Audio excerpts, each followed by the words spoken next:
전도자는 한동안 하늘 아래에서 우리 인생의 허물을 극복할 무엇인가를 찾아 헤맸습니다. 그래서 그는 자연 만물을 들여다보았습니다. 그런데 그 안에서 인생의 허물을 극복할 방법을 찾지 못했습니다. 새로운 것이라고는 전혀 없었기 때문입니다. 그래서 지식을 구하게 된 것입니다. 지식을 얻으면 어떨까? 지식이 우리 인생의 비밀을 찾아주지 않을까? 그런데 지식은 우리에게 근심을 더해줄 뿐이었습니다. 그래서 그는 어떻게 하면 인생을 즐겁고 행복하게 살 수 있을까 고민하게 된 것입니다. 우리 모두는 한 번쯤 이런 고민을 해보았을 것입니다. 즐거운 인생, 행복한 인생을 살고 싶다. 그렇지 않으십니까? 그런데 여러분의 인생은 즐겁고 행복하십니까? 오늘 유행처럼 번지는 웰빙과 힐링도 행복과 쾌락에 대한 욕구에서 비롯된 것입니다. 전도자는 인생의 행복을 즐거움에서 찾으려고 자신의 삶을 쾌락에 내던집니다. 자기에게 즐거움을 줄 수 있는 것이라면 무엇이든지 잡으려고 노력했습니다. 1절을 보면 내가 시험 삼아 너를 즐겁게 하리니 너는 낙을 누리라 이야기합니다. 이 모습은 마치 헬라의 쾌락주의 철학자들과 같습니다. 그들은 쾌락만이 인생의 최고 선이며 인간 삶의 목적이라고 외칩니다. 그래서 그는 먼저 즐거움, 쾌락에 인생을 내던지게 됩니다. 여러분, 여피족이라는 말을 들어보신 적 있으십니까? 젊다는 영과 도시라는 얼분, 그리고 전문직을 뜻하는 프로페셔널의 첫 글자를 조합해서 탄생한 것입니다.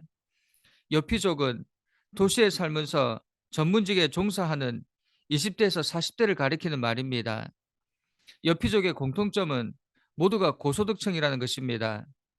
그들은 물질적으로 어려움이 없는 사람들입니다. 그런데 삶이 즐겁지가 않습니다. 그래서 그들은 자신들의 인생을 쾌락에 내던졌습니다. 쾌락을 위해서 갈 때까지 간 사람들입니다. 그런데 그들의 끝이 즐거움이었습니까? 그들이 추구했던 쾌락이 그들에게 가져다 준 것은 허무한 뿐이었습니다. 얼마나 많은 문제들을 일으켰습니까? 오늘 솔로몬 역시도 쾌락을 위해 갈 때까지 간 사람입니다. 자신을 이 세상의 모든 쾌락에 내던졌습니다. 그런데 그런 그의 말을 들어보십시오. 너는 낙을 누리라 하였으나 보라 이것도 헛되도다. 솔로몬이 선택한 즐거움이 무엇이었습니까? 쾌락이 무엇이었습니까? 웃음이었습니다. 그는 웃음을 선택했습니다. 만사를 심각하게 받아들이기보다 염려하고 근심하기보다 웃고 즐기는 편을 선택했다는 것입니다. 그가 무엇을 통해 웃었는지 명백하지 않지만 아마 오늘과 다르지 않을 것입니다.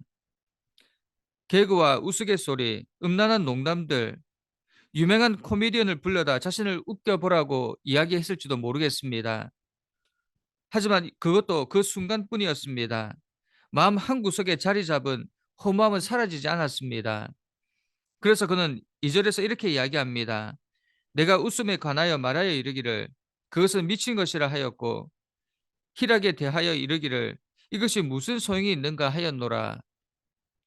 여러분, 웃음은 하나님께서 우리에게 주신 선물입니다.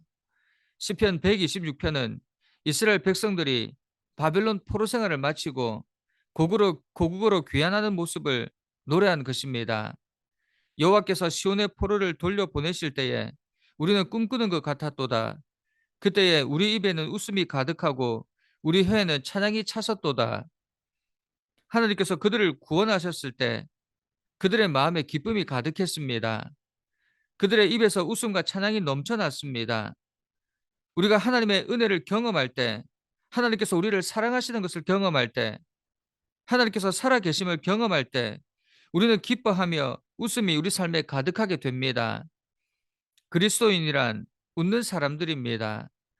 만약 아침부터 저녁까지 여러분의 얼굴에 웃음이 없다면 신앙에 문제가 생긴 것은 아닌지 점검해 보아야 할 것입니다. 그런데 전도자는 웃음을 미친 것이라 이야기합니다.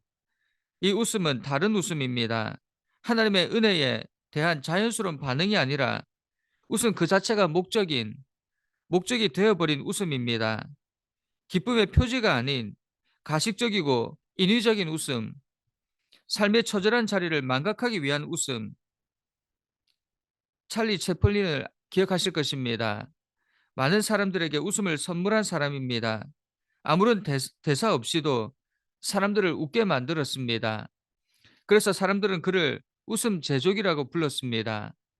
그러나 우스꽝스러운 그 몸짓 안에는 희망과 기쁨만 있는 것이 아니었습니다. 그는 이런 고백을 합니다. 나는 희극을 통해서 비극을 말합니다. 관중 앞에서는 늘 웃었지만 뒤돌아서면 눈물을 흘렸습니다. 여러분 어떻습니까? 여러분은 사람들이 보지 않는 곳에서도 웃는 사람들입니까? 전도자가 깨달은 진리도 바로 이것입니다. 우리는 수많은 농담들을 늘어놓으며 얼마든지 웃을 수 있습니다. 그러나 그 웃음이 마음속에 있는 슬픔과 근심을 위장한 웃음이라면 그 뒤에는 허무함만 남을 뿐이라는 것입니다. 전도자의 첫 번째 실험은 실패였습니다. 여러분, 전도자가 시험 삼아 해보았던 이 일은 험한 인생살이를 극복하기 위한 노력이었습니다.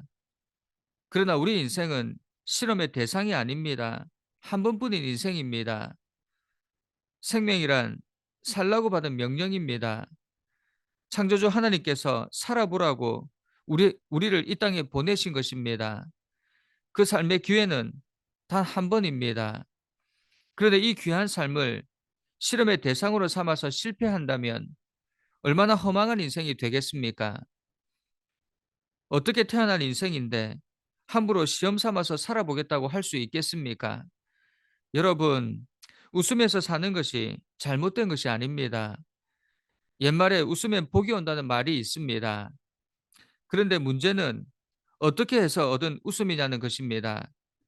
무엇이 우리 삶에 그 웃음을 가져다 주었는가? 무엇이 우리를 기쁘게 유쾌하게 만들었는가 하는 것입니다. 만일 그것이 세상으로부터 온 웃음이고 즐거움이고 기쁨이라면 그것들은 곧 사라지고 만다는 것입니다.